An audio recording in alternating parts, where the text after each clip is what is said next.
On this episode of Carcass, we take on a new project with the focus of getting in touch with Mother Nature. We take a bone stock Toyota 4Runner and start turning it into a weekend adventure machine. We'll tackle the factory suspension, upgrading it to handle some rougher terrain. Then help it stop with an improved brake and rotor combination, plus add some bigger wheels and tires to help us get over the rocks.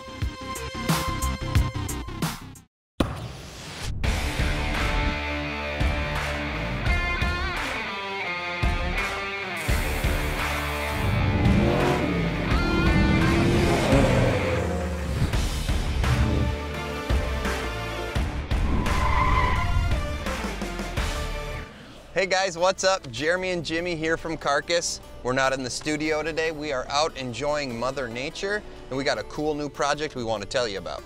Yeah, so we've got our 2016 Toyota 4Runner that we're going to be building kind of in the overlanding style. You see these things everywhere. I see them on my drive to work, if I'm around town, whatever the case may be. I'd say actually the minority of them are bone stock. Right. Most of them that I see, they've been upgraded in some fashion. Everyone's kind of got their own twist on it, whether it be lift, wheels, tires, you see rooftop tents, stuff like that. And we are gonna be doing overlanding, so there's a good chance there's gonna be stuff going on the roof of this thing.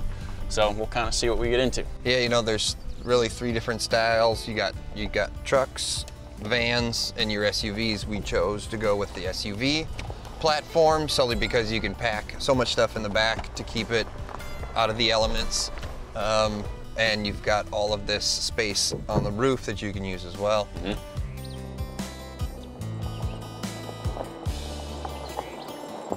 Really, the overlanding thing has really come about in the past 5 to 7 years, and there's so many different ways to get into it. You can go simple.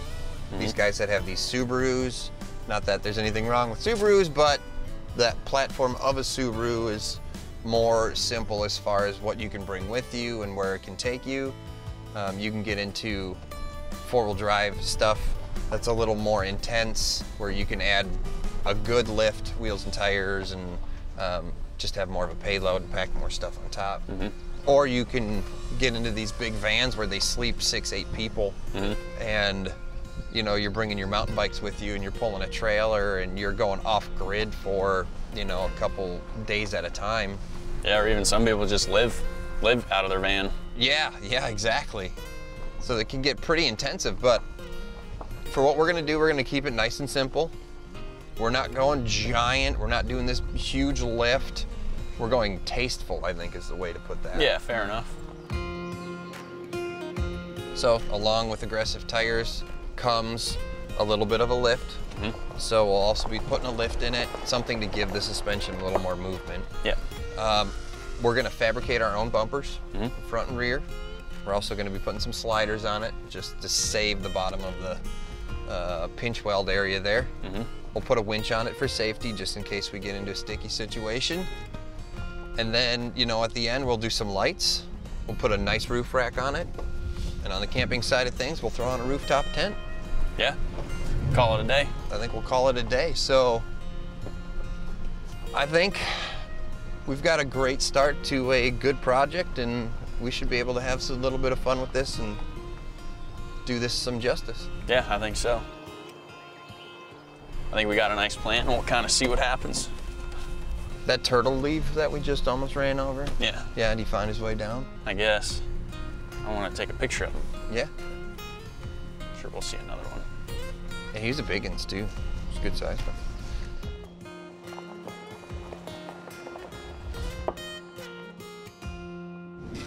We install our new suspension to help improve articulation in the rocks and give us a comfortable ride for a daily drive.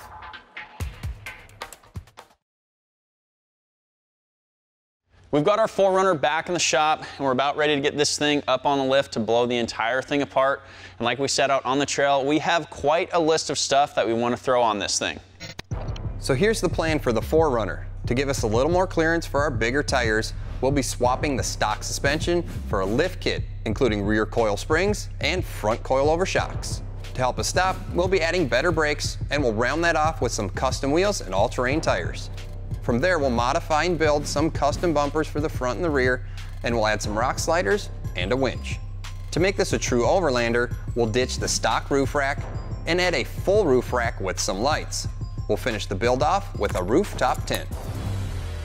Before we start tearing into our 4Runner, we wanted to show you guys one of the reasons why we're putting a lift on it. As you can see, we have a little bit bigger wheel and tire on it now, and with that comes some issues, especially on 4Runners. As you can see, the tire has a little bit of rubbing on the inner fender here, but we did size these to make sure we didn't have to do too much, if anything at all, to modify the inner fender. However, if you were going to be running, let's say, a 33-inch tall tire or even bigger than that, you would need to do something, but a lift will just give us a little bit of extra clearance to make sure we don't have any issues. And Jeremy's going to tell you all about the suspension and lift kit we're putting on ours. Now for our suspension, we went to Summit Racing and picked up an Icon Vehicle Dynamics kit. Now this will work great in our Toyota, and it's going to help kind of just raise everything off the ground and give us a little more clearance for the tires and underneath the vehicle. And in the back, we've got a set of their coil springs, and they also sent us an extended set of shocks. But in the front, it's a little more intricate. What these are is 2.5-inch bodied, a fully adjustable coilover. And what that's going to do is just give us more wheel travel. To go along with wheel travel, we also have their upper control arms with this delta joint. This is kind of like a ball joint, but it helps everything just move a little bit better. When we're out on the trails, lets the suspension just kind of move freely. We have to get all of this up underneath the 4Runner. Jimmy's going to get that thing up in the air, and we're going to blast this thing apart.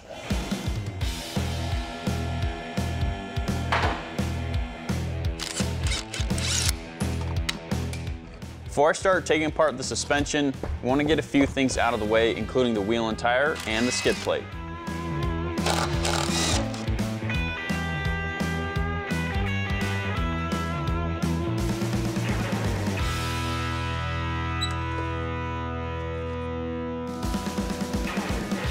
Before I start taking stuff apart, I'm going to go around to all 4 corners and spray it down with some Seafoam Deep Creep penetrating lubricant to make disassembly as easy as possible. Upon contact, Deep Creep immediately begins to creep deeply into otherwise unreachable places. It can help free up rusted and sticky parts, but not only that, it can stop squeaks, displace moisture, protect and clean metal parts. And you can even saturate metal engine parts with Deep Creep, as it will remove carbon deposits. After letting everything soak for a few minutes, I'll start taking the suspension apart, beginning with the tie rod.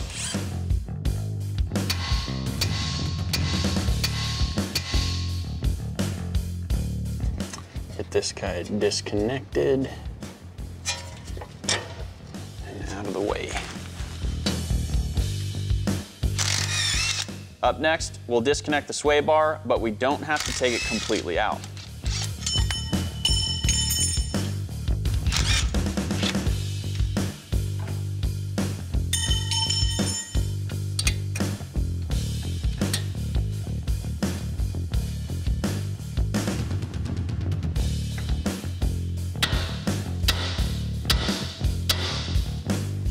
So once I get this unhooked here, this knuckle's gonna wanna kind of swing away, so I have a little piece of welding rod kind of hooked up here, just so it kind of stays in place, just in case it were to fall over. That way it doesn't stress out the brake line.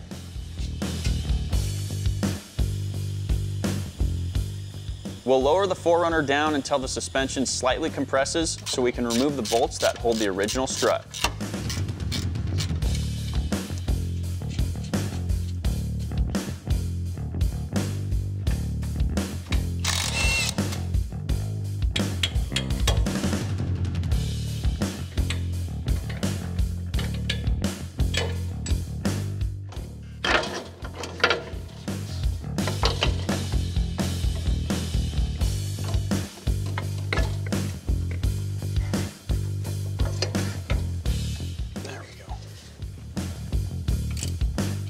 After removing the strut, we'll take out the upper control arm.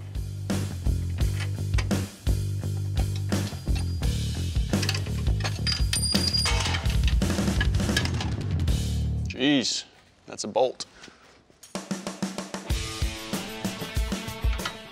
With the old control arm out, we'll install our new coilover setup.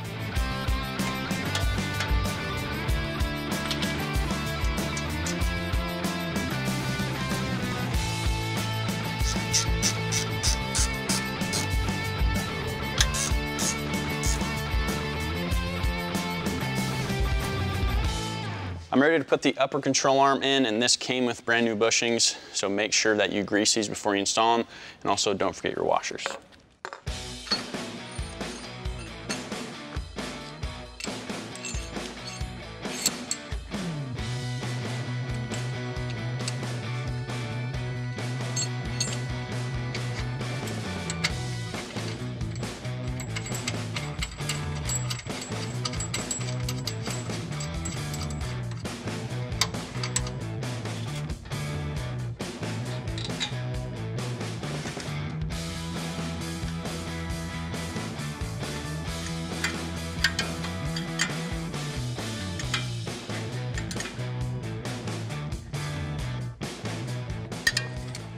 Once I get this tie rod all buttoned up, I'll move on to the other side, finish it, and then the last thing is to install the sway bar relocation brackets. Otherwise, once we finish this, we'll move on to the back.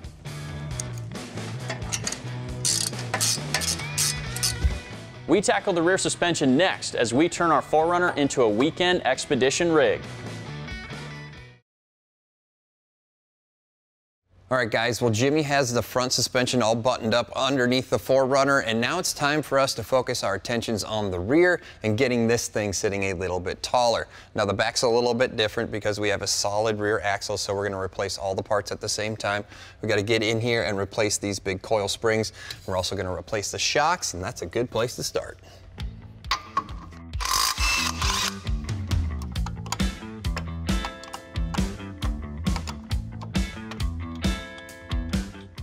Get this shock off of here. We'll move on to the sway bar links.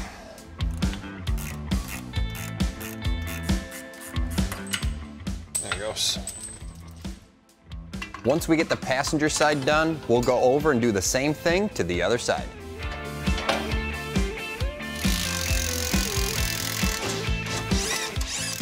I'll remove the bolt that holds on the track bar. This will let the axle swing out of the way, allowing me to easily remove the coil springs.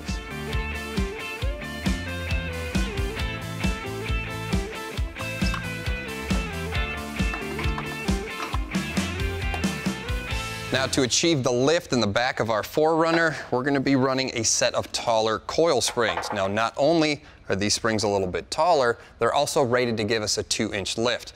Now, you guys can get springs that'll give you about a 3-inch lift, but we are going to put stuff on top of our 4Runner, and we want to be able to access that, so we don't want them too tall. Now, I do have to use the stock isolators from the old springs, so we'll go ahead, switch these out, get back underneath the truck, get these installed.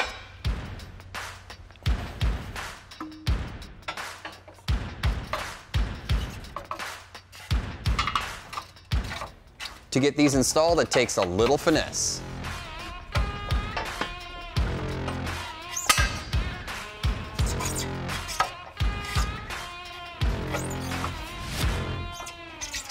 This is the tricky part, but there we go, get it in there.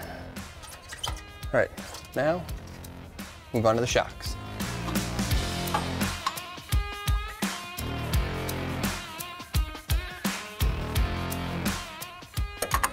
All right, so one thing to do here is before you can get the shock and the isolators to compress, we did put it on the bottom of the axle and we used a screw jack to push up on it. That compressed the isolators enough to get that big washer and the big nut started. So we'll just tighten these down. We'll keep moving on.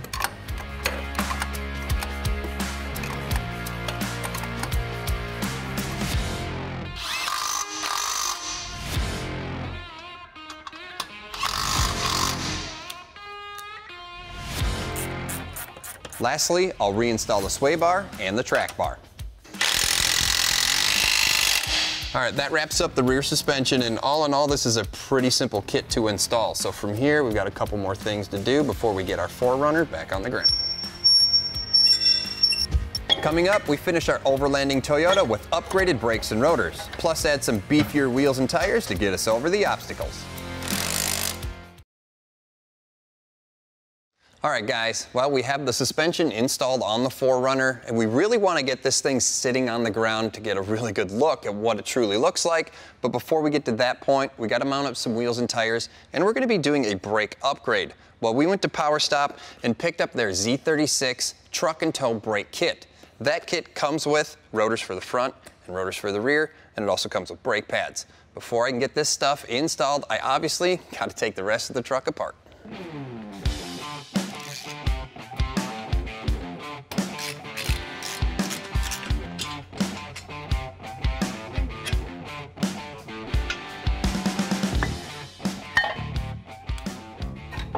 All right, guys, one thing to note here, when you take your caliper off, do not let it hang by the brake hose. You can't actually damage the hose.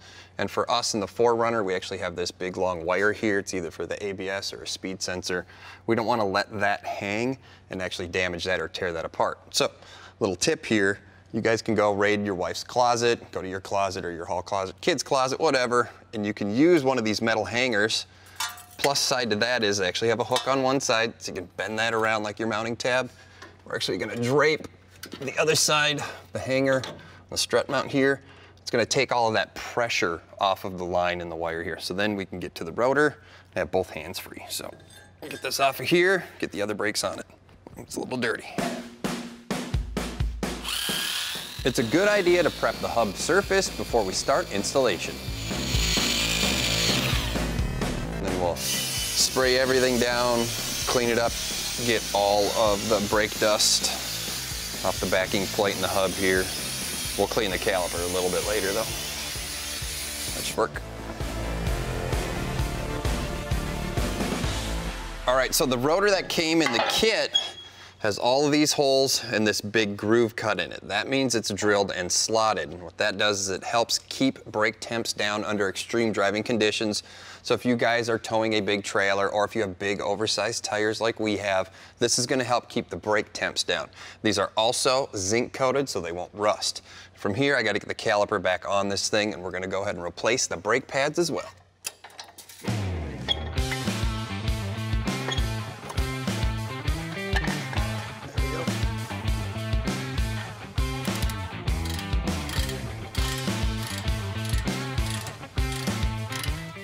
All right, so it's a very good idea when you're doing any type of brake work to torque everything down to its specs. These caliper bolts are 137 foot-pounds, so we'll go ahead and torque these guys down as well.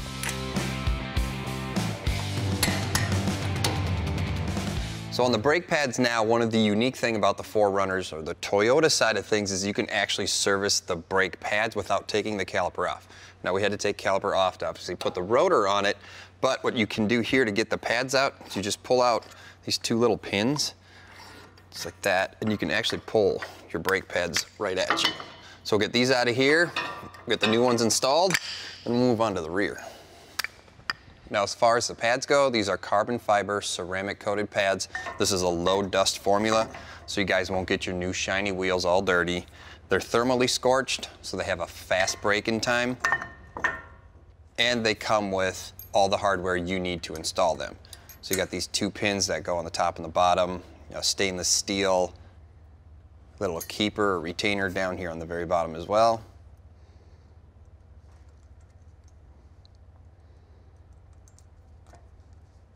And lastly, you'll have this little stainless steel keeper on the back side to keep the two pins in. All right, with that clip in, that buttons up the front, we still do have the back to do, but Jimmy's out mounting up some wheels and tires so we can get this thing on the ground and see what it looks like. For tires, we're going with the General Tire Grabber ATX in a 285/70/17. These are an aggressive all-season, all-terrain tire with a good balance of off-road capability and on-road performance for light trucks and SUVs. It features a long-lasting tread wear with low road noise, which is huge for us because we still want to drive it on the highway. It also features the 3-peak mountain snowflake symbol for severe winter conditions and is pinned for winter studs.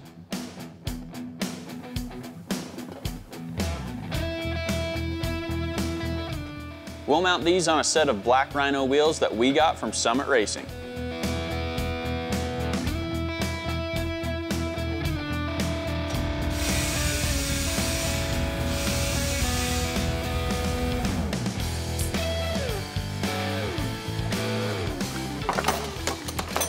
All right, got the tires mounted. Sweet. See what it looks like.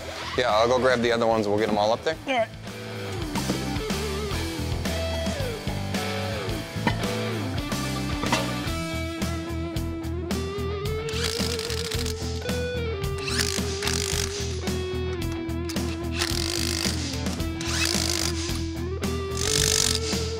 All right, you got that one on? Yep. Yeah, let's get this thing down on the ground. We'll check tire clearance in the front and see what it looks like.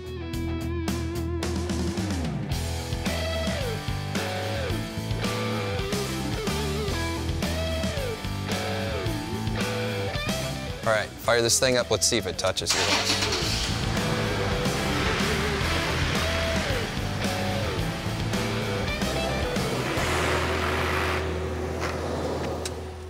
You know, they rub just a tiny bit on the mud flap here, and the mud flap itself is loose, so it just kind of touches. It's not that big of a deal. Yeah, probably just don't do anything with it. Yeah, I don't think we really need to do much about it. I am gonna torque these down, and then we should probably send it out and have it aligned. Yeah, so. I'll put in a call. All right, torque them down. If you like what you saw in this episode, make sure you check out PowerNation TV, and we'll see you next time. Today on Carcass, we start tearing into the exterior of our Toyota Overlander, cutting up the body so we can fabricate some custom bumpers for our 4Runner, giving us the added support we need while we're out on the trails. Plus, we'll ditch the factory running boards for a set of rock sliders designed to protect the body of our Expedition rig.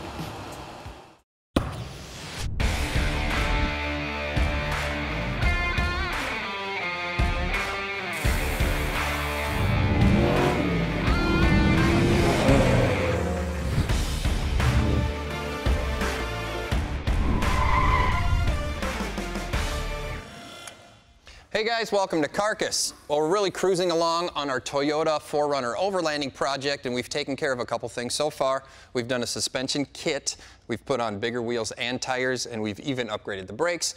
But today we're going to do some cosmetic things and give this thing a little bit of flair. We're also going to be adding something up front that may help us get out of a sticky situation. And that starts with taking off this front brush guard thing that we have up here, and what we want to do is cut a part of the front bumper out to integrate our own design along with a winch. And then out back we'll kind of do the same thing and kind of keep the rear bumper mostly intact. And then to finish it off, we're going to take off these side steps and add some rock sliders just for some extra protection and just to match the front and the back. So we'll get started, grab some tools, and get this thing on. Sounds good.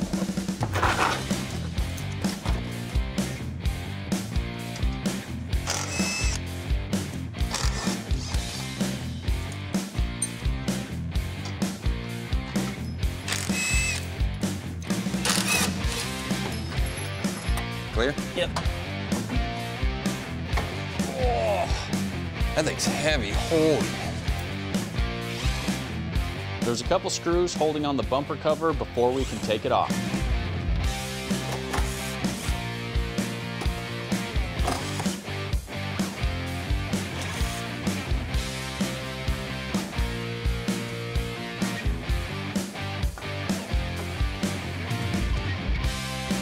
Did you disconnect the fog lights?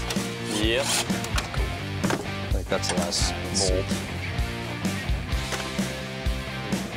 That's simple. I got it.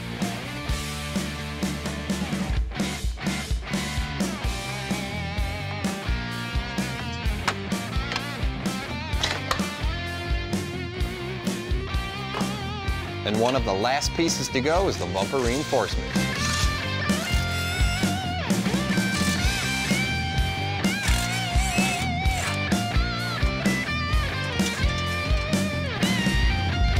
All right, guys, now here's the idea for the front end of the 4Runner. Once we got this big cover out of the way, we got down and took the bumper structure out from underneath it because we're gonna start building off of that. Now we're gonna cut all the plastic out of the big cover here. And then we're gonna go ahead and get in here and start building off of these two frame rails or frame horns. Jimmy's gonna take some measurements and we're gonna try to get some pieces in here so we can mount our winch. And then I'm gonna take this over to the table and I'm gonna cut all this plastic out of the center. So Jimmy's got the measurements. All right, before I get to do any cutting with the body saw, I am gonna get rid of this little black grill guard here and then we'll go ahead and start cutting this apart.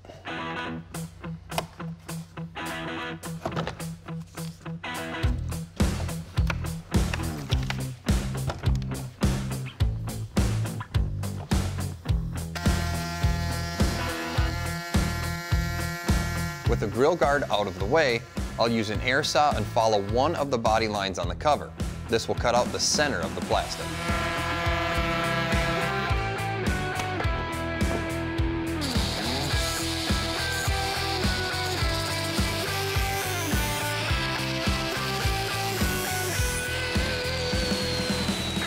Get the bumper all cut apart, so cool. Kind of see what we're working with. Yeah, this idea, what it looks like.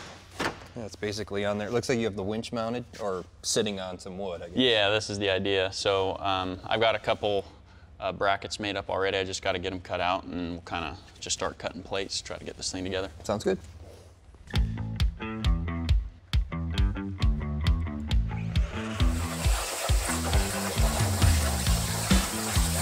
For the bumper, we're using 3/16 steel that will cut out on the plasma table.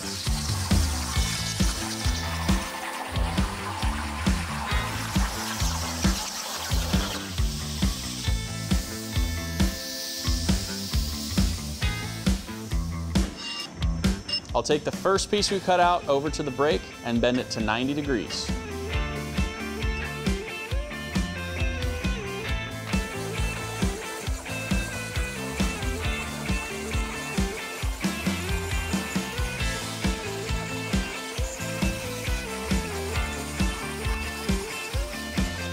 Then we'll cut out an identical piece, but bend it in the opposite direction.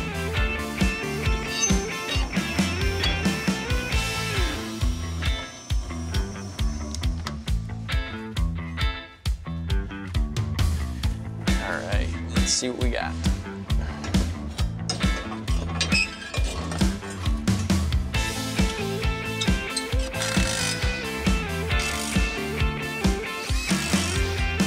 We've got these two plates here bolted up to where the original bumper structure was secured. So the idea here is where this piece of wood is, we're gonna have a piece of steel on the bottom welded to these two plates, and then we'll basically build the bumper off of that and try to shape it. So just more cutting and welding. We'll get this thing looking pretty nice. We finished building the front bumper with a few added features that will help us on the trails. Bumper fabrication is underway. I have a few pieces cut out here. Some of them I started with cardboard and eventually got to the plasma table. But the nice thing about this is that this is not an exact science. You can kind of do it however you want. In our case, we are going to tuck the winch behind the bumper so you really won't see it except for the fair lead. And so I've got to get this piece tacked up in there because we want to put the winch on it. We'll get these side pieces on, and then we can start designing and welding the rest of the pieces on there. So head over to the truck and get this stuff going.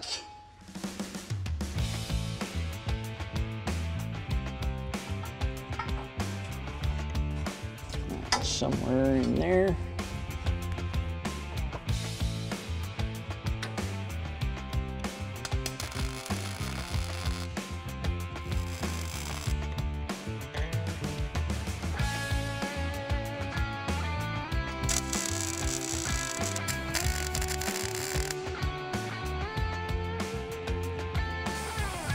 After getting the first few pieces tacked in, I'll head back to the plasma table to cut out the rest.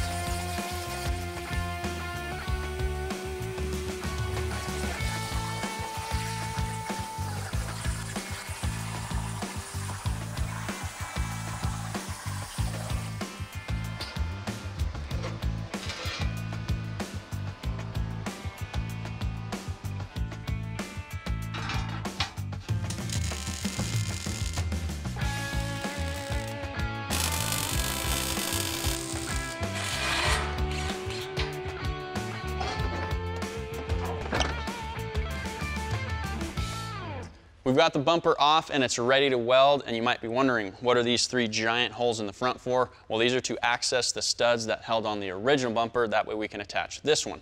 And now what I'm going to do to clean this whole area up is I cut a couple more plates to go ahead and cover it. So how these are going to attach is just with some 1/2-inch bolts, and what we're going to do is we'll bolt these on, and then I'll actually weld the nuts on the back. That way when you put these on here, you don't have to fiddle around, try to get your hand up in there. And then we'll eventually weld D-rings on the outside in case you get stuck, you can get yourself out.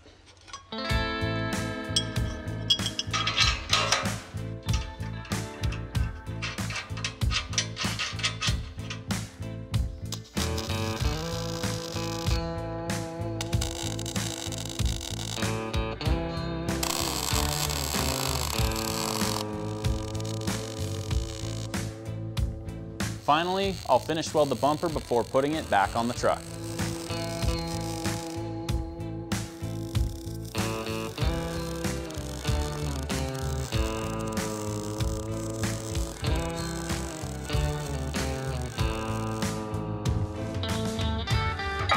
Got the bumper all welded up and back on the truck.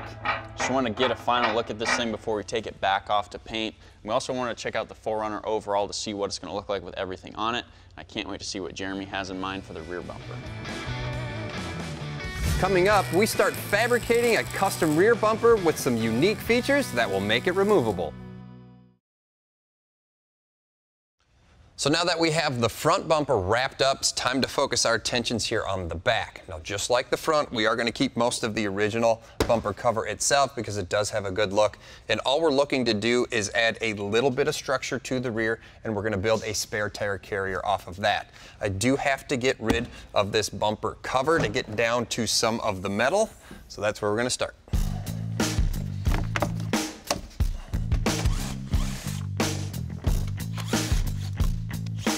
And just like the front, it's a couple screws, bolts, and push pins, and the big plastic bumper cover comes right off.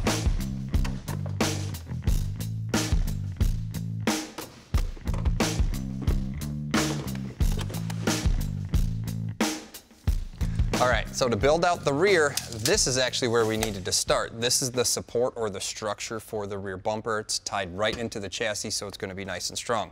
The idea here is to build a couple stands off of this big part of the bumper, and then we're going to put the bumper cover back over the top of that, start building our spare tire carrier and the rest of the rear bumper. I have to pull a couple measurements off of here. We'll use the receiver hitch as our center, and then we'll go ahead and transfer those onto the plastic bumper cover.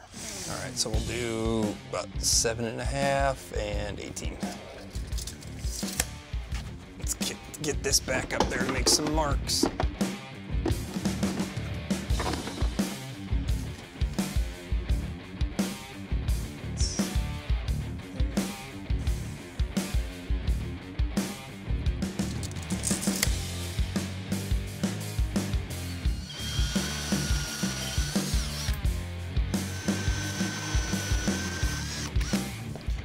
Okay, so now that we have the holes in the bumper cover already cut, we'll go ahead and mark the areas where those pieces of tubing are going to land, and then we'll take the bumper cover off, and we'll go ahead and prep those, cut some pieces of tube.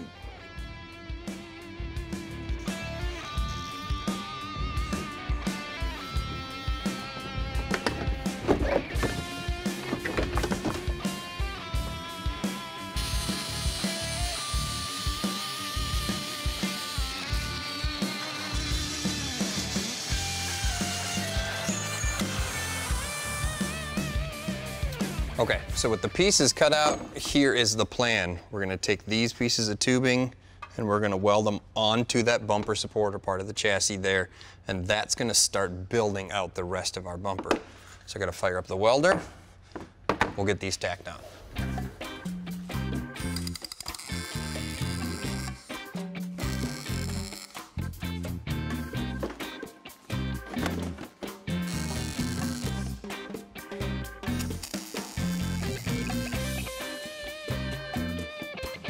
Do a quick test fit here, see how we landed.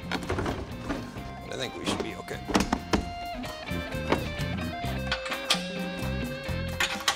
All right, so the reason why we have these pieces of tubing or these standoffs is because we're gonna end up building the spare tire carrier a little further away from the bumper. We picked up these cool little things. These are called tube clamps. We got them from Summit Racing, and what that's gonna allow us to do is actually unbolt and take the spare tire carrier completely off. And when we're done, all we have to do is set it back down and we can just bolt it back together. Now, I'm gonna end up building the rest of the bumper or carrier here out of some rectangular tubing, so I have to go cut a piece of that.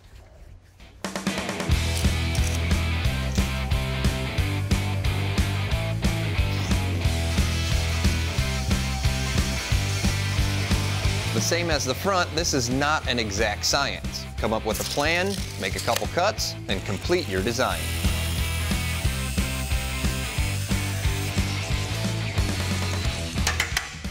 Okay, so the reason for this cut and the reason why it doesn't go all the way through the piece of metal is we're gonna make this follow the contour of the plastic bumper cover that's on the 4Runner right now. So this allows me to just pick this up, give this thing a little bit of shape. So I just gotta tack it in, then we'll do a test fit.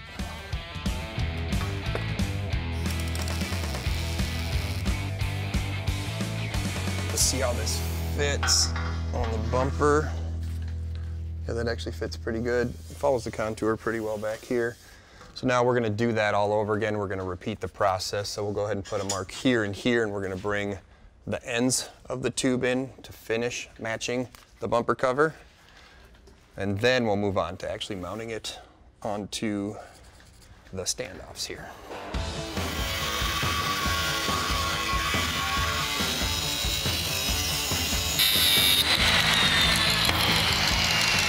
That wedge out of there. Check this side. Yeah, I think that should be enough. Go ahead and tack this. We'll test fit it on the truck again.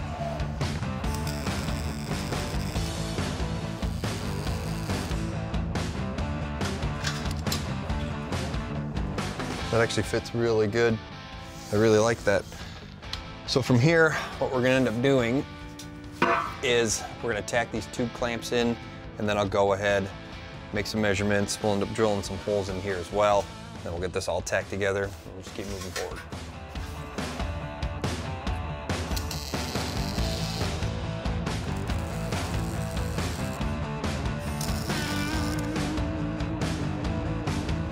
All right, now we can set this piece back up here. We'll line up our cut line, which is center, and we've got a center mark on the bumper cover, and then we'll go ahead and mark where the tube clamps land. Then we can go drill those out.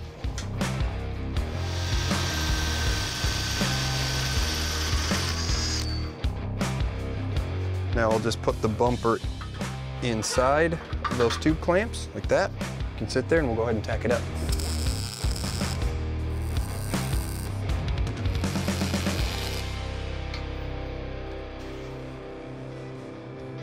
We button up the rear bumper and start building a set of rock sliders that will help keep our 4Runner's body from getting crunched by rough terrain.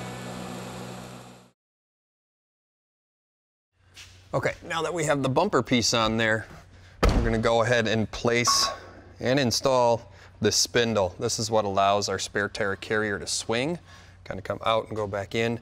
And what I need to pay attention here is we don't want to get too close to the lift gate, so I want to have enough room like that. So we'll go ahead and mark this, and then we'll drill it out, and we can do that right here on the truck.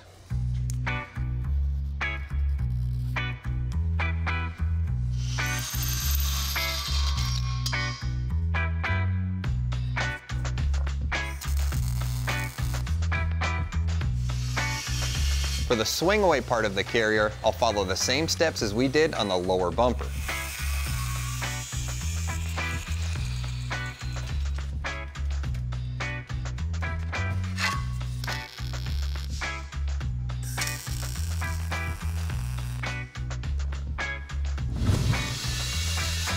Then I'll cut and bend a piece of tubing to make our spare tire hoop.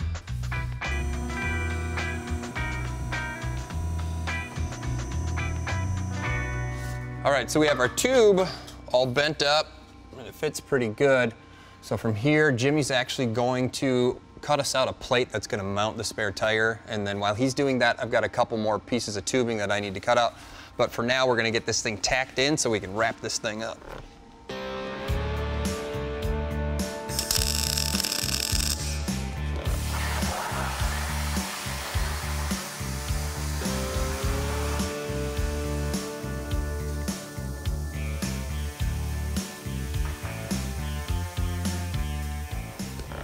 All right, so I have the final tubes onto the hoop here. Looks like Jimmy's got the mount made for me. Looks pretty good. Thank you. So we're actually just gonna tack this on, then I'm gonna take the entire bumper off of the truck and go finish weld it over there on the table. That way, everything will be nice and secure.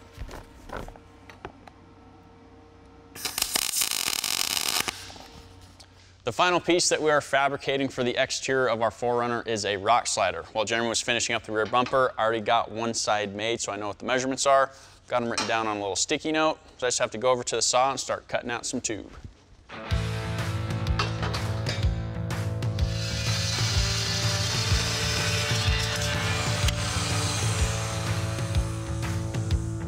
For the rock sliders, we're using 2" by 120 wall tube, and the main piece will have two 45-degree bends.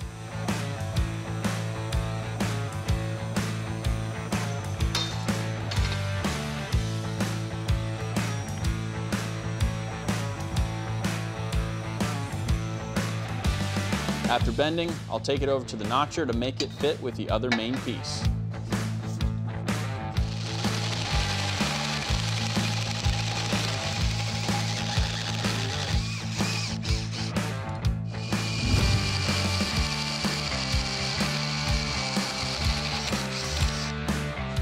We've got the two main pieces of the rock slider fitting together nicely. So at this point, there are three pieces that go in between, and we have to make sure that these fit before we tack everything together. So obviously one side here is notched already. I just have to shorten these up, notch the other side, and that way we can start assembling and get it tacked together.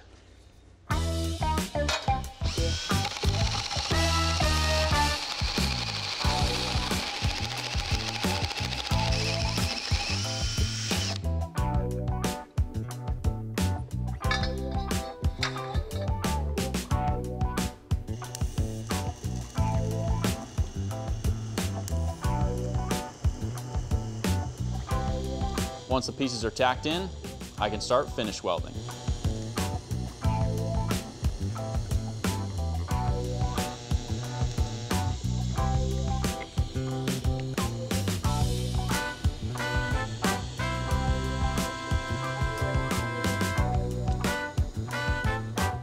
The last pieces I'm welding onto it will attach to the chassis after they get painted.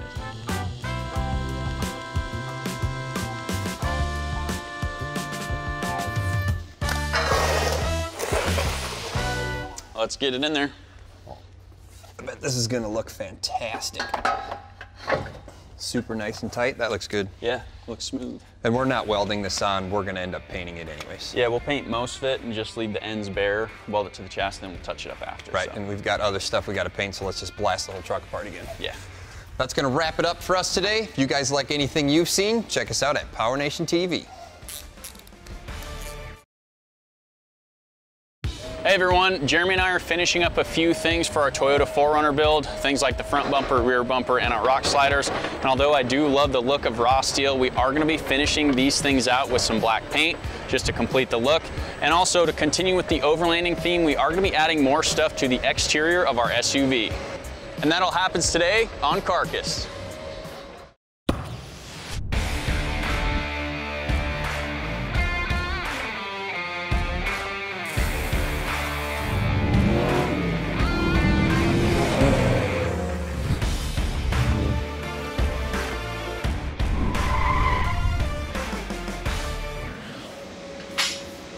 All right, sweet man, you ready to get started? Yeah, let's do it. Hey guys, welcome to the show. Well, we're in the paint booth today. We are not inside. We're getting ready to spray paint all of the stuff that we built for the Toyota 4Runner Overlanding project. Now, before we can lay down any color, we gotta hang all this stuff up and give it a good wipe down. Got some pieces of wire to help hang up with. Yeah.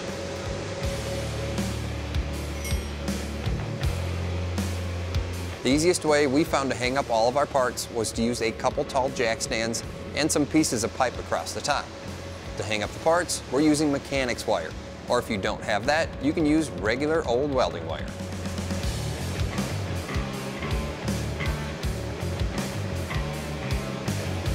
Man, this thing's heavy. Good? Good-ish? I'm good.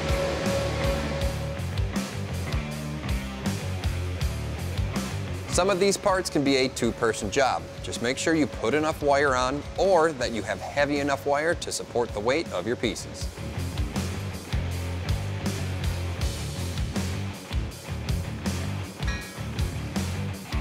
Now that we have everything hung up, we'll go ahead and wipe it down with some wax and grease remover. There are many different steps you need to take before you can put paint on your project. Take your time, because you want the material you're spraying to last a lifetime.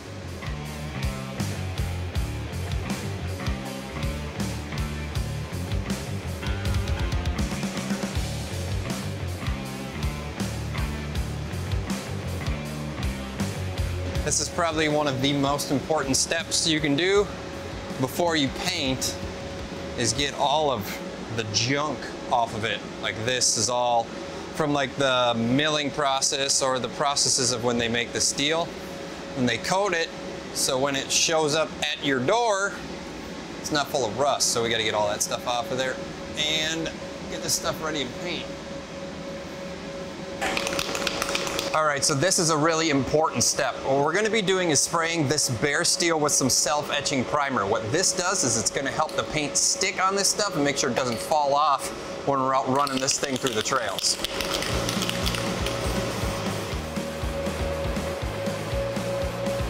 This primer is the second step in our painting process to make sure that our parts and pieces come out perfectly.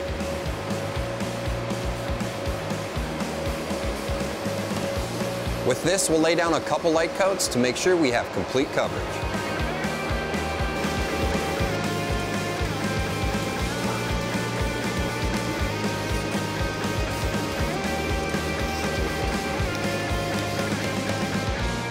While Jeremy's laying down primer on our parts, I'm going to be mixing up some paint.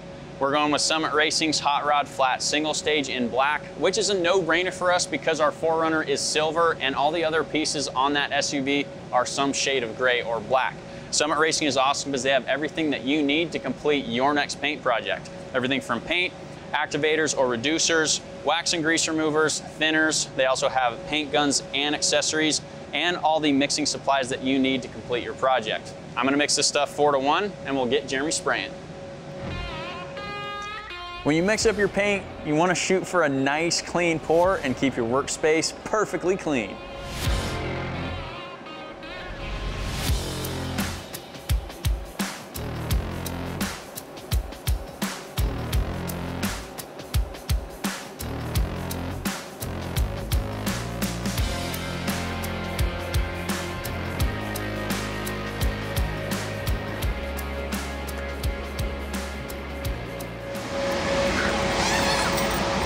Cool, man. I'm probably gonna need a little bit more than this. You wanna mix some more up? Okay.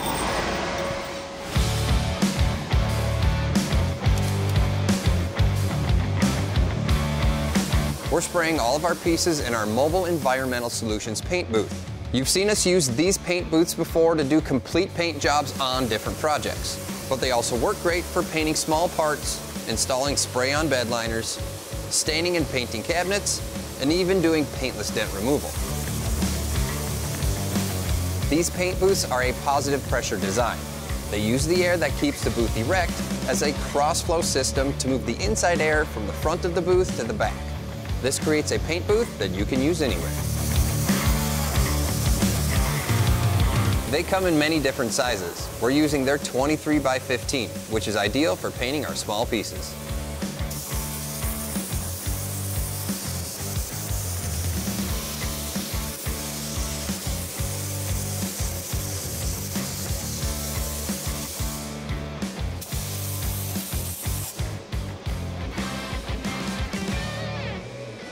We add some trail support to our new bumper with a heavy-duty winch and some recovery accessories.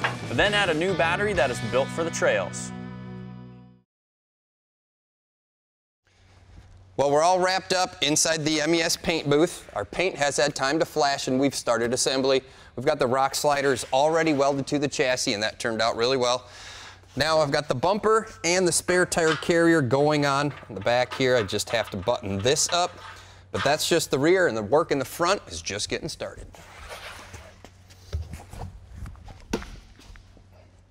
I'm getting ready to put the front bumper along with the winch on the front of our 4Runner, and as far as the winch goes, it was a pretty easy choice going with the Warn VR Evo 10S, and it has one feature in particular that we wanted, and that is Bluetooth capability, so we can activate this thing just with a remote. We don't have to worry about wires coming out everywhere, and also as far as engaging it, all we have to do is pop the hood, reach our hand in between the core support and the grill, and then just flip the lever. The only tricky part about this is we have to install the winch in the bumper before we actually throw it on the front, so it will get pretty heavy here.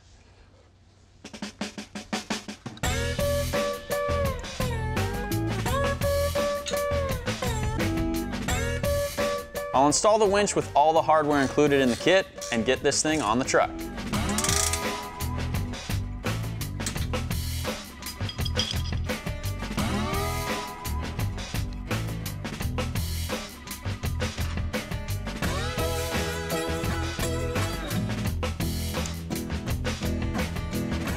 Jeremy, you want to help me get this?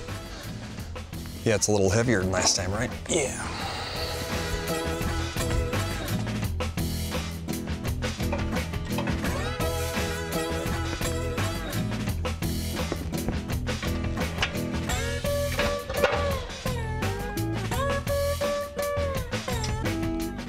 We'll tighten the bolts down to hold on the bumper and then put on the cover plates with our D-rings.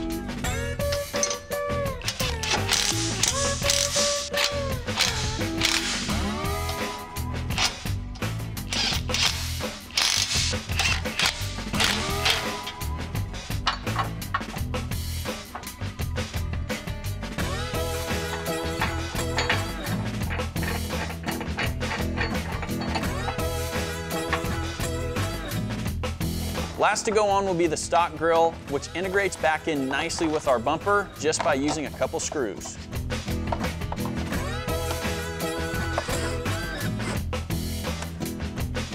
Got that winch installed? Yep, everything's in there, just got to run the cables. Awesome. I got a battery upgrade, so we can definitely support having that winch in here. Yeah, awesome.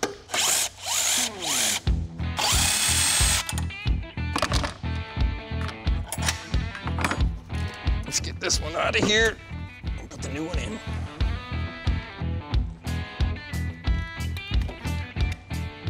Now to power up our 4Runner, we're running an Optima red top battery. Now this is an AGM battery. That stands for absorbent glass mat.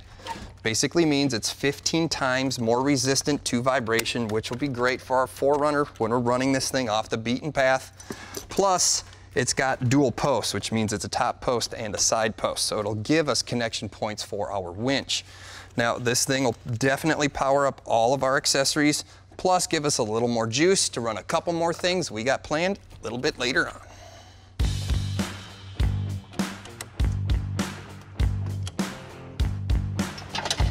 After we make our battery connections on the top posts, we'll connect our winch cables on the side posts.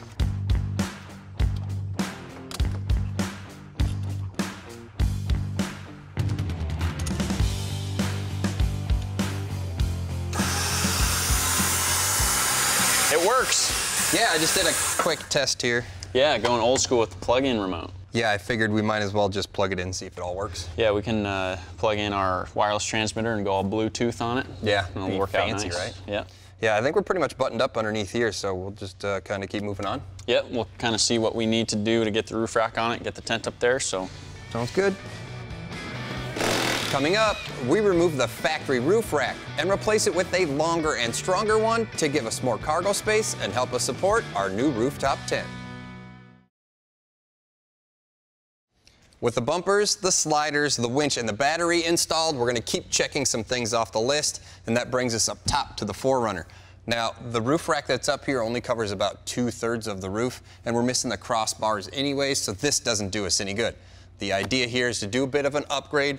We're gonna end up running a roof rack that runs the full length of the roof. We're gonna be setting something on top of that a little bit later, but first things first, let's get rid of this one.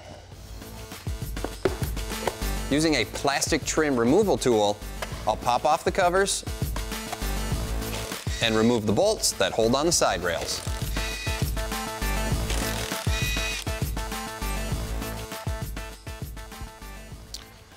Now you guys can see that our new roof rack is quite a bit longer than the original one on the 4Runner. This is an M series roof rack. It's built by KC. We picked this one up from Summit Racing, and we do have to assemble this one. The instructions say to do it right here on the ground. Actually do it upside down, and then we'll flip it over and get it up on the 4Runner. We'll start by attaching the brackets that secure the side rails, which also doubles as the roof mount.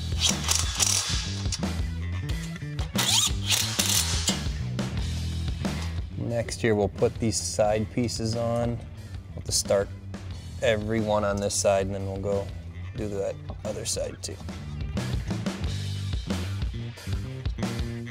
Our support rails are attached with stainless steel Allen bolts that are supplied in the kit.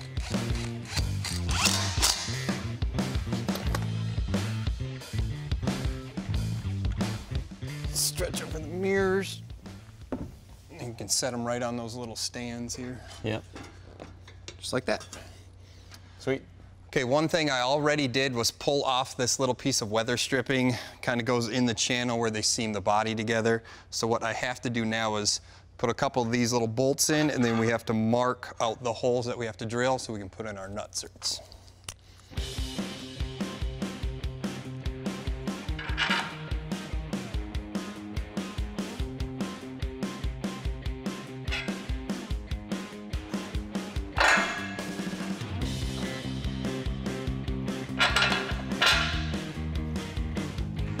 Take it off so I can drill those holes out too then.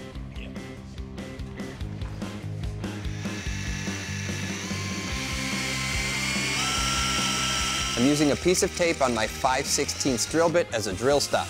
Plus, I'm only applying light pressure on the drill. We don't want to go too far through the roof and damage the headliner.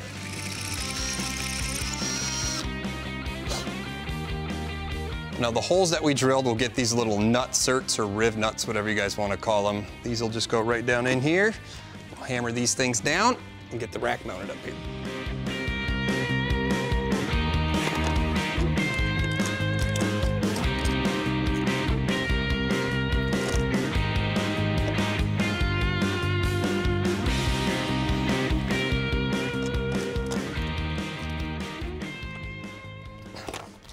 Now that's the last one. So from here, we actually have a bunch of little spacers, kind of like this, that we have to put on top of the roof here. And we will put a dab of silicone on the bottom of those spacers, just so no water gets into the headliner and stuff.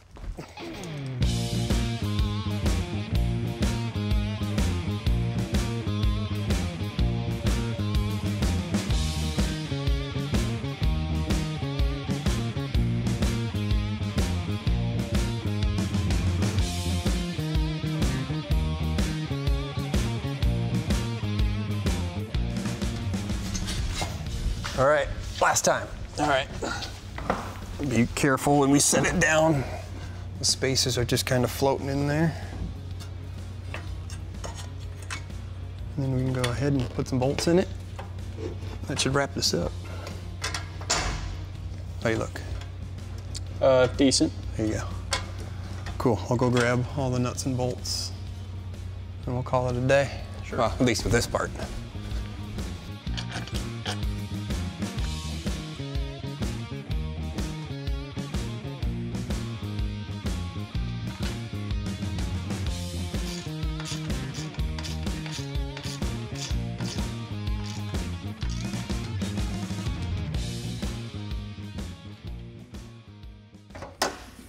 All right, now that we have the roof rack installed, we're gonna move on to some accessory lights or some trail lights. We're gonna put a couple up here on the bumper that Jimmy made, and actually we have a bracket that's gonna mount a set right on this corner of the hood. I'll help you hold the hood here a little bit. Yeah, should be easy to get on.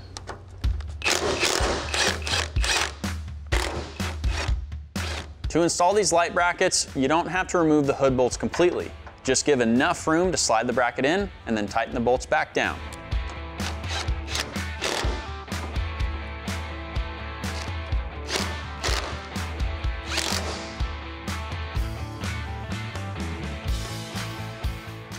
For our light setup, we went to a company called Light Force, and these are their Rock 40 lights and their new ditch mount, which is awesome because it's specific to the Toyota 4Runner. And not only are we putting lights on the hood, but we're also putting some on the front bumper. For the bumper lights, I have to drill a hole on each side, put each light in, and then tighten them down. To go along with the lights on the hood, we're going with Light Force's Striker LED driving lights. These are gonna finish off our front bumper perfectly. And as soon as I get these both on here, Jeremy's gonna go ahead and wire them up.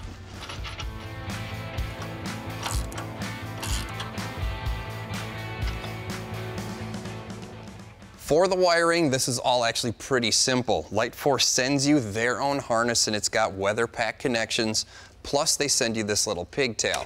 This thing goes in between your headlight connection here on the high beam, so when you turn your high beams on, your driving lights are gonna come on. That's gonna give you the most light possible when you guys are out on the trails. This is all plug and play stuff, so we'll make a couple connections underneath the hood here. We'll run the wire inside the cab. We'll turn these things on.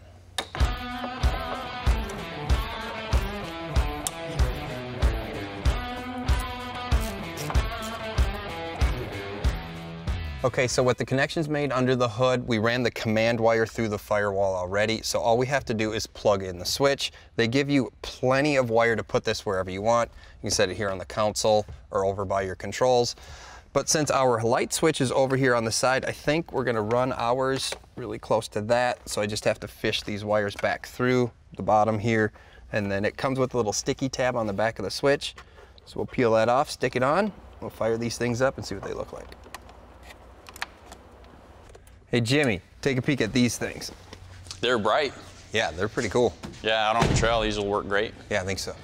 Sweet deal. Up next, we install our Overlanding living space with an easy to install rooftop tent.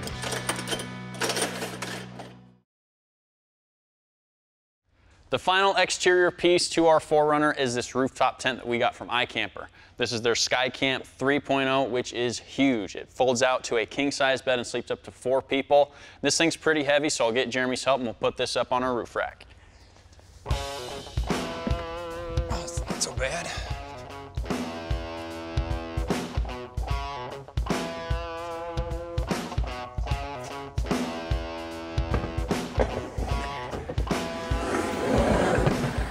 Not too bad. Yeah, now we can just strap it down, I guess.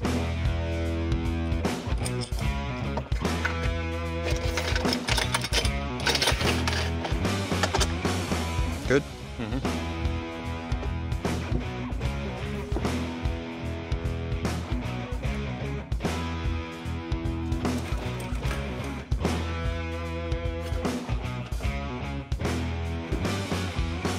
That's a pretty simple install. Just a couple clamps to tighten down. This thing looks pretty good.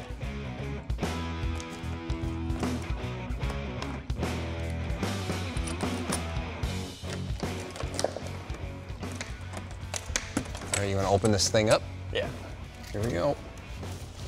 I think this is how you do it. Looks like you got some stuff here. I think you probably pull the ladder down too. Fold it out. Like that. Yeah, look at this. I think this folds out. Ooh, like that. Watch your fingers though. And then I'm assuming you use the ladder to support. Sure. Yeah, like that. Should you open it up? Yeah, why not? If it supports me.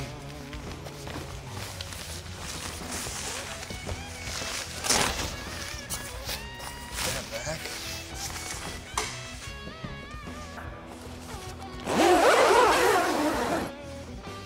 Holy cow, Jimmy. This thing's absolutely massive inside here. Yeah, it's a nice engineered piece. It's man. like the Taj Mahal. It's got its own mattress. It's got a map of the world. Cool. This thing's huge. You got to get up here and take a peek at that. Yeah, I'll check it out. What's it look like from down here? Big. It fits the 4Runner very nicely. Like, that's the perfect size. Yeah, that's pretty awesome. Right? I think that'll work out great. Yeah, definitely an Overlander at this point. Right. If you have a family, you said you could take mom and dad and the kids, you could all sleep up there. Mm-hmm. That works out nicely. I like it. If you like what you saw in this episode, make sure you check out PowerNation TV. Today on Carcass, we had a few performance accessories to our Overlander to get the best out of our 4Runner. Plus, show you some tips on how to remove the trail rash from your off-road vehicle. Then we head to a new OHV park to evaluate how well our new parts handle the trails.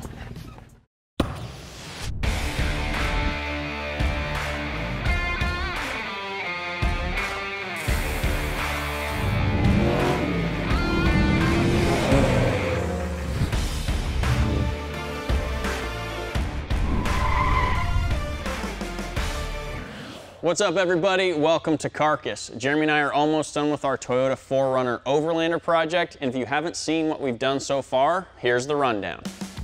To get started, we began with the 2016 Toyota 4Runner.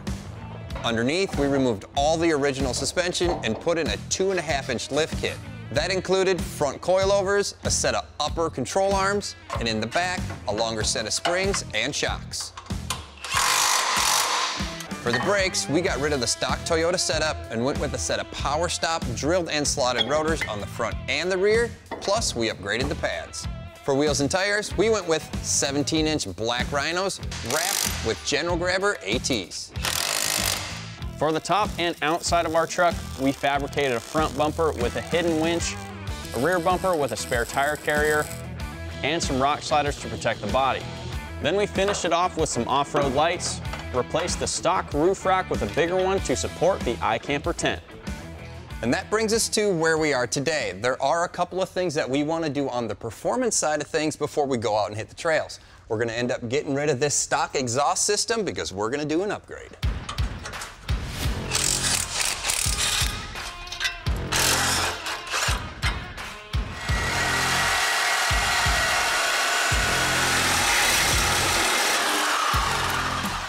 All right, to get the hangers off, here's a little tip. If you spray down like the rubber and stuff with some penetrating oil or some deep creep like Seafoam has, it just helps everything come off a little bit easier. So I'll go ahead, spray down all of the hangers, and then we'll use a pry bar and pry all of them off.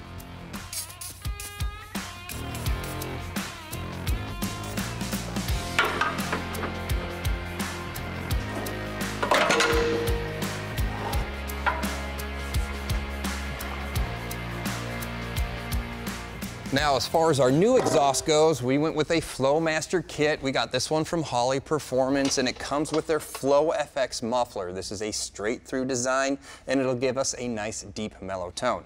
As far as the rest of the kit goes, this is 409 stainless steel. It's 2.5 inches in diameter, and it is mandrel bent. This is a direct fit system. There's no welding involved, and it does come with its own clamps. So all we got to do is get this up into our 4Runner.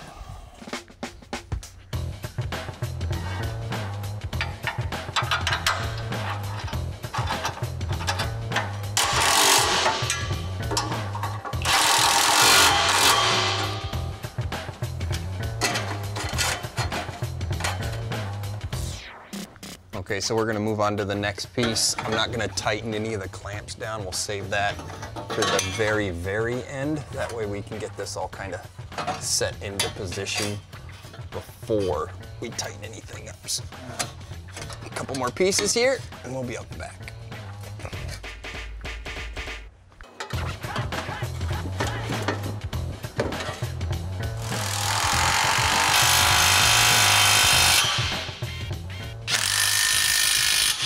All right, that wraps up the exhaust system. There's a couple things we want to do underneath the hood and in the cab, so let's get this thing on the ground.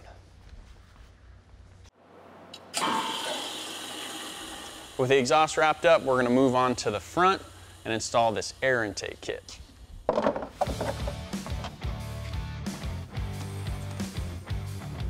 I'll unplug some sensors and remove the old intake, the old stuff out of the way. Also getting rid of the old filter.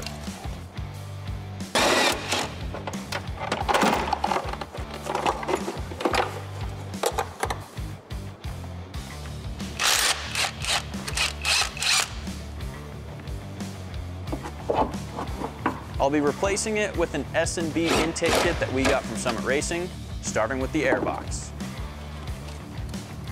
Then I'll drop in the filter, install the intake tube, and tighten down the clamps.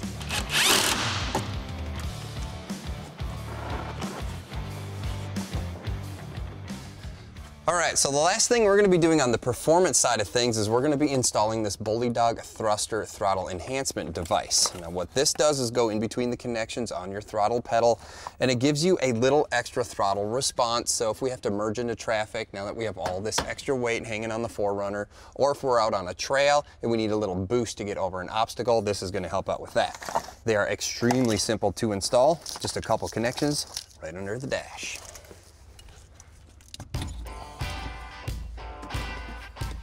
All right, so we just take this harness and we plug this in between the throttle pedal connection itself. It's pretty simple.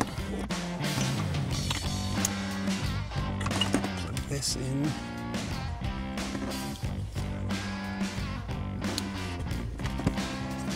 Then we'll just put the actual device part on there. And the cool part is in here, this little, there we go. Put that back on there. I can click in here. And then we just connect the little dial to this port right here, and we'll run that dial up to the dash. Just plug this in under the dash here. Cool. Now this little dial right here has got a bunch of different numbers on it from 0 all the way up to 100. That means you can dial in the amount of throttle response that you want. You can do this on the fly, so you can do it anytime. It's designed for off-road use. All of the connections are waterproof. We're gonna go ahead and stick this right down here, bottom of the dash. We're gonna call that a very simple install. Up next, we show you how to get rid of those pesky tree scratches from your off-road rig. All right, one of the last things we're gonna take care of before we head out onto the trails is we're gonna take care of some of the trail rash or scratches that are alongside of the 4Runner. Now, prior to Jimmy and I getting our hands on this thing, this was a support vehicle for our production crew. So they would use this to follow us around when we were out driving other things. Plus, when Jimmy and I took this thing out in its stock form, we kind of added to some of the scratches alongside of the 4Runner. Now, the biggest thing here is if you can feel them with your fingernail, you may not get those out. That might be something that you'll have to actually wet sand and do a little more work to. But for what we have on the side of the truck now, we really can't feel them. So we should be able to buff these out. What I'm gonna do to start here is actually just wipe the side of the door down. We'll work on the entire vehicle eventually. We'll get this all clean. We'll grab the buffer, a little bit of compound. We'll start cleaning all this up.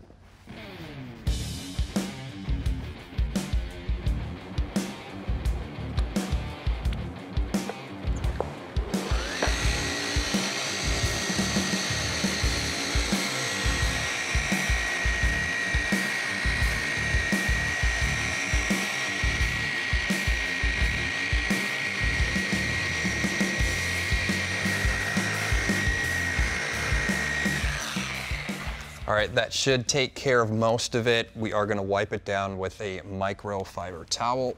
We'll take a peek here and see what it looks like.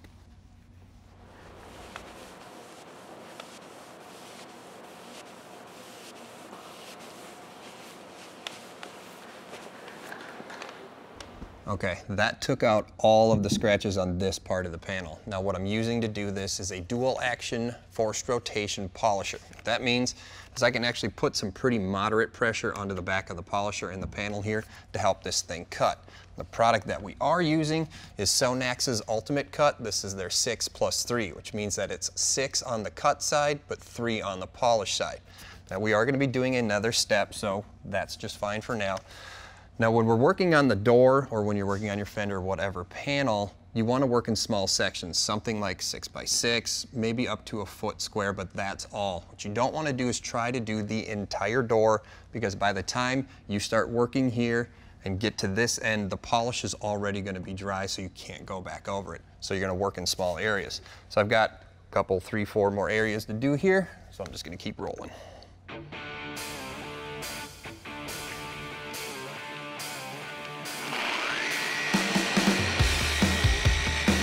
You don't have to use this exact polisher. Do your research and you can pick up tools like this at your local parts store or online.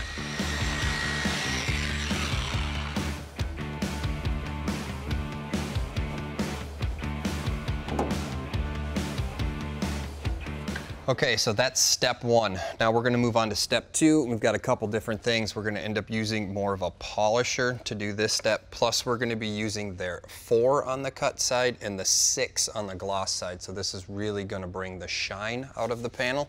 We're gonna do the exact same thing. We're gonna work in small areas, kind of jump around, try not to let anything dry. And on this step, the biggest thing is the more time you spend on it, the shinier it's gonna be. So it's gonna have more gloss the longer you spend on your door. So depending on how much damage you have or what you're trying to take care of or the project you're working on, that'll kind of just tell you how much time you want to spend on it. And granted, this is going to go out, get trail rash again, but we still want it to look good.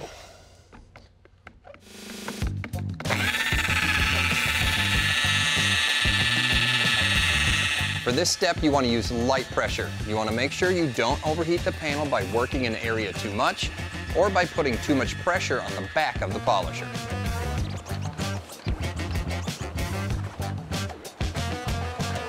Okay, one thing to note here is you don't need big fancy tools to do something like this. All you need is a rag and a good compound that can do some cutting.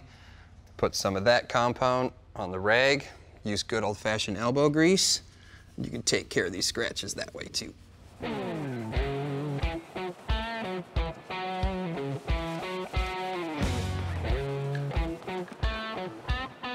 Okay, now there's two big pluses in doing something like this. Not only are we taking the scratches out of the panel, but we're also doing some paint correction or paint restoration. By buffing out our clear coat, we're actually taking all of the junk that may be sitting on top of the clear off of it. So if you listen to the panel that we haven't buffed, you can hear there's a lot of junk in it. Versus over to the panel that we did buff, there's no junk in it. That's just going to help our 4Runner's paint last a lot longer, and it's just going to look a lot better. Now, I've got a bunch of panels yet to do. I'm actually got to do the whole side of our 4Runner yet. Then we're going to take our Overlander out. We're going to run this thing down the trails. We head out to a new off-road park with some amazing views.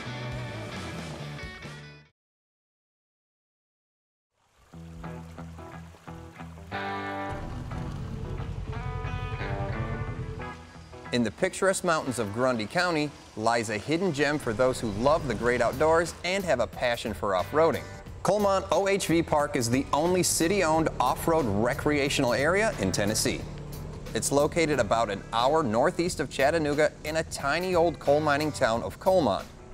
It all started when the city purchased some old logging and rock harvesting acreage in the bluffs of southeast Tennessee.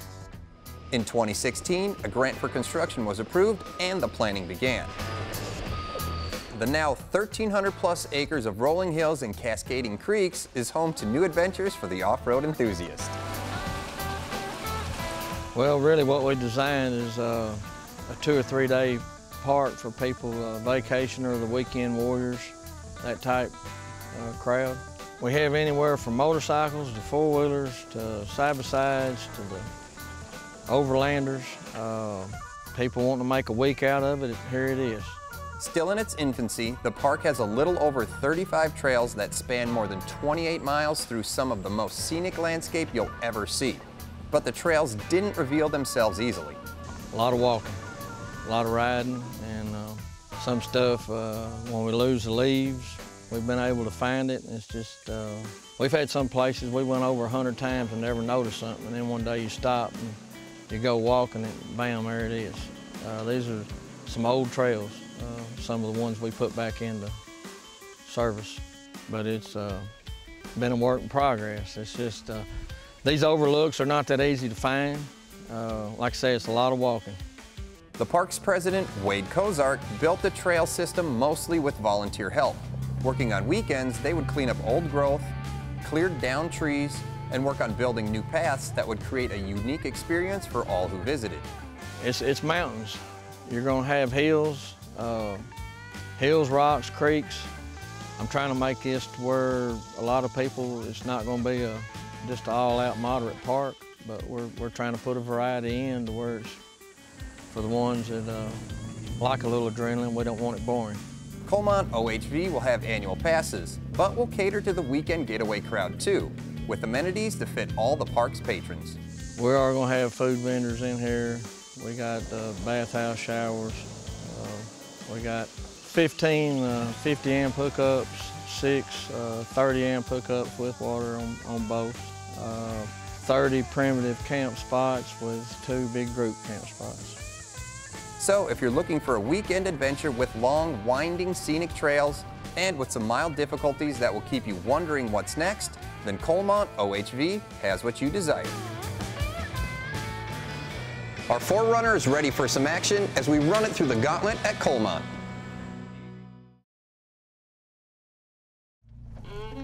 Hey guys, we're finally out here running some trails in our 4Runner, trying to get our bearings, give it a little bit of a test. And we're in Coalmont, Tennessee at Coalmont OHV. This is a great little park, got lots of trails, and we're just trying to have some fun. Right, so we're in our 2016 4Runner. We've got our lift kit from Icon, Summit Racing. We've got our general grabbers, our ATs. Yep. We built our sliders and our bumpers. We have a winch from Warren up front. Yep. That kind of sets us up for being down here, out here, and almost taking out the mirror. Yeah, and sliding in the mud and this almost close. Yeah, just.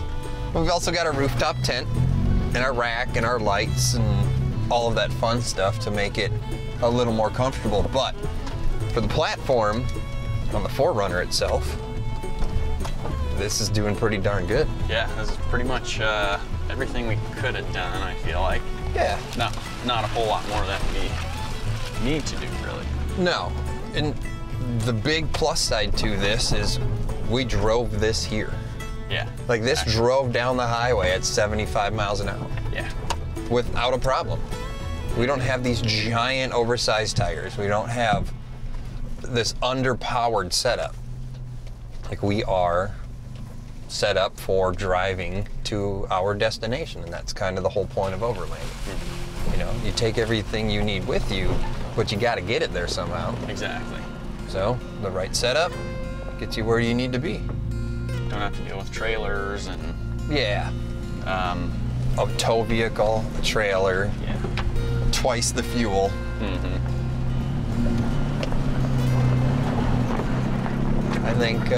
I think this is going to turn out all right. Yeah, that's a little tricky through some of these spots here. Dude, I'm just going to say it. I guarantee you, I'm going to have to buff this again when we get back. Oh yeah, yeah. And that's okay. I've seen a lot of branches do some dragging on the side. Yeah. Dude, that's kind of what it's all about, right? That is a severe right-hander, isn't it? Yep. That's 90 degrees. Yeah. Good thing we're in a super short wheelbase, yeah. 4Runner. Yeah, you got this. Oh, it's a little muddy down here. You got some good brakes. Oh yeah, we're doing a little, yep. Just a little slip and slide there. Good brakes, but the tires yeah, don't like the mud, so at least this kind of mud. This is just like and straight downhill stuff, yeah. Right? Yeah. Yeah. There's a good rock there. You might have to use your slider here. Oh, you got around it. I was hoping I'd do this. Oh, there was something though. Something there. Dude, that's a little creek crossing. Look at this. Yeah. Dude, we are low. This is like dinosaur stuff. Ooh. There you go. There you go. That's what it's for, I guess. Yeah, you got it. That's how you do that. All right. When we head out on the trails, there are certain things that we do bring with us. Definitely bring a tool bag. Mm-hmm. You bring a couple extra fluids. You bring a way to air up and air down your tires. But there is one thing that we do bring as well, and that's actually right here on our phone. It's called OnX Maps or OnX Off-Road. It's a great tool you guys can take with you when you're headed out for an adventurous weekend or when you're hitting the trails. And it'll show you trail systems. It'll show you places to stop, stuff like national parks. Shows you even if you're driving to your destination where gas stations are, places where you can camp, places where you can find stuff. And then when you're out on the trails or OHV systems, you can actually watch the map where you are on your phone. Mm-hmm. And one of the coolest parts about that is a lot of these trail systems, they're deep down in the woods like we are now. So I have no cell service, you know, especially in places like this. We've never been here before, so we don't really know where we're going, and we're really in the thick of it. What you can do is download the map to your phone prior to leaving. Mm-hmm. So that way when you're out here, you can pull up the map and it uses GPS to tell you where you are. So that's an easy way for us to get back to civilization or back to the start. Again, since we haven't been out here before, even though we do have a trail guide, you know, if you guys are going out by yourself, this is a great tool to have.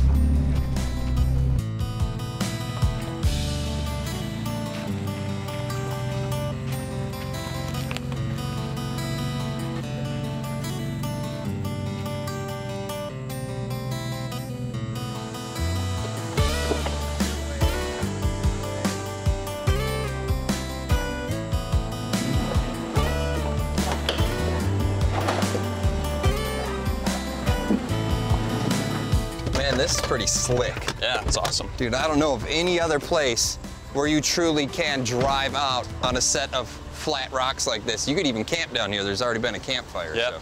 We've had an awesome day out here at Colmont, and our 4Runner did a much better job than we thought it would. But we do have a few more hours of daylight, so we're gonna hit a few more trails before we call it a day. Yeah, we'll see you guys later. Gonna try to maybe beat some of the rain that might come rolling in here shortly. If you like anything you've seen on today's show, go to PowerNation TV.